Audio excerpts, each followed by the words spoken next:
नमस्कार। भारत के army chief general MM Naravane इस समय हैं राजौरी और पुंछ में, यानी कि जम्मू कश्मीर के एलओसी वाले एरिया में, और वहां जाकर सिक्योरिटी का जायज़ा ले रहे हैं। और इससे एकदम एक हफ्ते पहले करीब हमारे जो होम मिनिस्टर हैं अमित शाह ने बोला था कि इंडिया को ज़रूरत पड़ेगी तो वो पाकिस्तान पे सर्जिकल स्ट्राइक्स कर सकता है। इसी से डरा पाकिस्तान, जिसने आज इंडिया को एक खतरा दिखाने की कोशिश की दुनिया के सामने। एक प्रेस रिलीज की, डीजी आईएसपीआर ने एक वीडियो निकाला और बोला कि इंडिया की सबमरीन 16 अक्टूबर को 3 दिन पहले पाकिस्तान के एक्सक्लूसिव इकोनॉमिक जोन में घुसने की कोशिश की थी और घुसने के बाद हमने उसे वापस भगा दिया। ये जो अटेंशन सीकिंग टैक्टिक है, ये अटेंशन सीकिंग टैक्टिक एक ऐसे टाइम पे आई है जब नरवणे साहब वहाँ हैं और अभी 23-24 तारीख को होम मिनिस्टर भी जम्मू एंड कश्मीर में ही होंगे। उस समय इन्होंने ये वीडियो रिलीज़ किया और ये बताने की कोशिश की कि इंडिया से हमें खतरा है। अपनी पब्लिक को भी बताने की कोशिश की, पूरी दुनिया के सामने भी ये प्रोजेक्शन की कोशिश की। इनफैक्ट वो सर्जिकल स्ट्राइक की धमकी से डरे तो होंगे, रिएक्शन भले ही नहीं दिया, डरे होंगे, और डरने के बाद इन्हें लगा होगा कि हम दुनिया के सामने ये प्रोजेक्ट कर दें कि इंडिया एक अटैक करने के चक्कर में और उनकी सबमरीन्स आ रही हैं तो हम बच सकते हैं। लेकिन उसमें इस पूरी अफरा तफरी में ये भूल गए ये कि हम वीडियो में क्या भेज रहे हैं और हम क्या झूठ बोल रहे हैं, जो झूठ पकड़ा गया। पाकिस्तानी डीजी आईएसपीआर जो हैं, यानी कि पाकिस्तानी आर्मी के स्पोक्स पर्सन, उन्होंने बोला कि ये 16 अक्टूबर को एक सबमरीन है थी, वो पाकिस्तान के एक्सक्लूसिव इकोनॉमिक जोन में घुसी और घुसने के बाद हम उनका जो long range maritime petrol aircraft है उसने डिटेक्ट किया और उसको वापस भेज दिया गया सबमरीन को। ये लॉन्ग रेंज जो आपका एयरक्राफ्ट है ये अभी तो आया है यार, और इससे पहली वाली डिटेक्शन हुई कि नहीं हुई, वो किसने की? अच्छा चलिए ठीक है, मैं ये मान लेता हूँ कि पहले से 3-4 प्लेन थे वो कर रहे थे। वैसे पता भी मुझे कि पाकिस्तान की कैपेबिलिटी कितनी हाई है, सबको पता है। जहाँ तक बात ये कि ये उन्होंने उनके जो स्टेटमेंट है उसमें ये है कि प्रीमैच्योर डिटेक्शन का मतलब क्या भाई? आपके जोन में घुस गई, आपके एरिया में घुस गई, उसके बाद उसे प्रीमैच्योर डिटेक्शन बोल रहे हैं। मतलब अगर वो अटैक कर देती उसके बाद आप बोलते कि नहीं टाइम पे डिटेक्शन हुआ, क्या वो अटैक करने आ रही थी? एक्सक्लूसिव इकोनॉमिक जोन जो है आपका 200 नॉटिकल माइल तक जानता है, यानी कि 370 किलोमीटर, और गुजरात का ओखा पोर्ट जो है वो 190 किलोमीटर है, राइट? तो आपका एक्सक्लूसिव इकोनॉमिक जोन जो है जिसको आप क्लेम करते हैं वो इंडिया के जोन में पड़ता है, और इंडिया का भी अपना एक एक्सक्लूसिव इकोनॉमिक जोन है। तो ये आपने क्यों नहीं बोला कि वो इंडिया के एक्सक्लूसिव इकोनॉमिक जोन में घूम रही थी? कराची से उसके जो कोऑर्डिनेट्स हैं जो आपके वीडियो में दिख रहे हैं वो कराची से 280 किलोमीटर दूर के हैं, तो वहाँ पे तो इंडिया का जोन अपने आप स्टार्ट हो जाता है।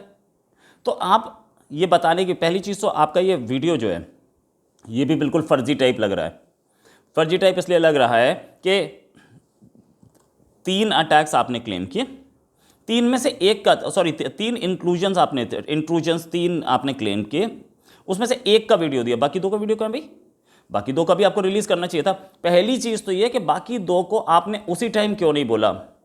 इसको भी आप 3 दिन बाद बोल रहे हैं। 3 दिन बाद क्यों बोल रहे जी? सेम डे बोलते, उससे अगले दिन बोल लेते, उससे अगले दिन बोल लेते। 3 दिन क्या लगे? 3 दिन तक किस चीज़ का वेट हो रहा था? हाँ, इस चीज़ का वेट हो रहा था कि वो DGISI और प्राइम मिनिस्टर की लड़ाई खत्म हो जाए। चलिए आपके ये भी आगे कर लेते हैं बात, ठीक है, इसको भी छोड़ देते हैं।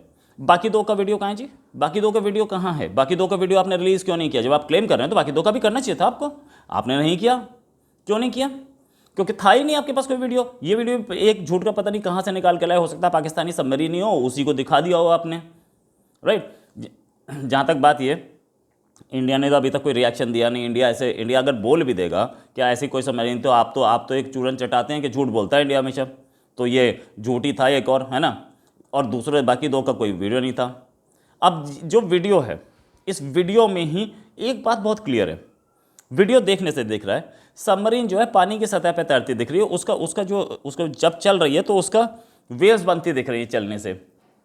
क्या हमारी सबमरीन जब दुश्मन के जोन में घुसी थी तो उस समय सतह पे चल रही थी ताकि कोई भी देख ले, आराम से ऊपर से प्लेन से देख लिया जाए?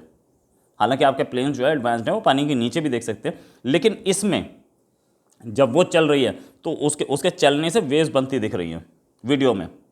इसका मतलब वो सतह पे थी, क्योंकि पानी के ज़मीन में तो, ज़मीन के अंदर तो कोई सतह नहीं कोई वेव्स नहीं बन रही। क्या हमारे कमांडर्स बेवकूफ़ हैं जिनको ये पता था कि हम दुश्मन के एरिया में घुस रहे हैं तो इसको सतह पे ले आए? या हमारी सबमरीन नीचे चल ही नहीं सकती, वो शिप की तरह ऊपर ही चलती है? मतलब कैसी बेवकूफ़ी वाली चीज़ें पूछे जाते हैं। वो वीडियो बहुत क्लियर है कि सबमरीन जो है वो सरफेस पे है। सरफेस पे क्यों आएगी सबमरीन? सरफेस पे अपने आप को डिटेक्ट करवाने आएगी क्या? चलिए ये भी मैं मान लेता हूँ कि कोई बेवकूफ़ कमांडर था जिसने उसको सतह पे ले आए। आपने इससे पहले इसी प्रेस कॉन्फ्रेंस में बोला कि इससे पहले 2019 में भी हमने एक भगा दी थी इंडियन सबमरीन। 2019 में 2 साल पहले, 2 साल पहले जो आपने भगाई थी उसकी प्रेस कॉन्फ्रेंस आज? मैं तो 3 दिन को ही लेट समझ रहा था, ये तो 2 साल लेट आ रही है। अच्छा ठीक है, चलिए आपका जो अटेम्प्ट था उसका क्या आपने इन 3 जो हैं, ये 3, एक की तो चलो आपने प्रेस कॉन्फ्रेंस कर ली मान लेता हूँ, बाकी जो 2 थे जिसमें आपने इंडियन नेवी की सबमरीन को भगाया था और एक ये 2019 वाला, इन 3 की कोई कंप्लेंट की इंडिया से या किसी मैरीटाइम एजेंसी से, इंटरनेशनल मैरीटाइम एजेंसी से कंप्लेंट की हो या आपने इंटरनेशनल कम्युनिटी से कंप्लेंट की हो? क्यों नहीं की भाई? कोई रीज़न? इंडिया में आपके ड्रोन आते हैं, क्या हम कंप्लेंट नहीं करते? आपके हाई कमिश्नर को बुला के कंप्लेंट कर देते हैं कि आपके ड्रोन क्यों आ रहे हैं? आपका ड्रोन इंडियन हाई कमीशन के ऊपर घूम रहा था रात में, हमने उसकी भी कंप्लेंट की। हमारी आर्मी ने आपकी आर्मी से कंप्लेंट की, हम भी तो कंप्लेंट करते हैं। ये ऑन द स्पॉट बता देते हैं कि आपकी ये जो है ये आए थे, इसको रोक लीजिए। आपने क्यों नहीं की? और आपने ये झूठ बोलना क्यों मुनासिब समझा कि झूठ बोल दो, कोई टेंशन नहीं है, क्योंकि इंडिया तो मना करेगा ही कि उसकी सबमरीन तो वहाँ थी ही नहीं। हम पता नहीं कौन सी वीडियो दिखा रहे हैं, और ऐसे हो सकता है कि कोई दूसरी किसी सबमरीन का वीडियो हो या इनकी अपनी सबमरीन का वीडियो, कोई पता तो है नहीं ना। कंप्लेंट तो करनी चाहिए थी। वैसे इनफैक्ट ये जो पूरा है, पूरा जो इन्होंने जाल बुना, पूरा झूठ, ये पकड़ा गया। ये एक ऐसे टाइम पे आया जब MM नरवणे साहब वहाँ हैं, मतलब जम्मू कश्मीर में हैं, और इनको लगा कि भाई ये कुछ बड़ा प्लान कर सकते हैं, हो सकता है ये एक सर्जिकल स्ट्राइक भी प्लान कर रहे हो, और अगर सर्जिकल स्ट्राइक हो गई तो हम अपनी पब्लिक को और पूरी दुनिया को क्या बताएंगे? ये बताएंगे कि भाई हमारे तो आर्मी चीफ हैं, वो प्राइम मिनिस्टर से ही लड़ते रह गए।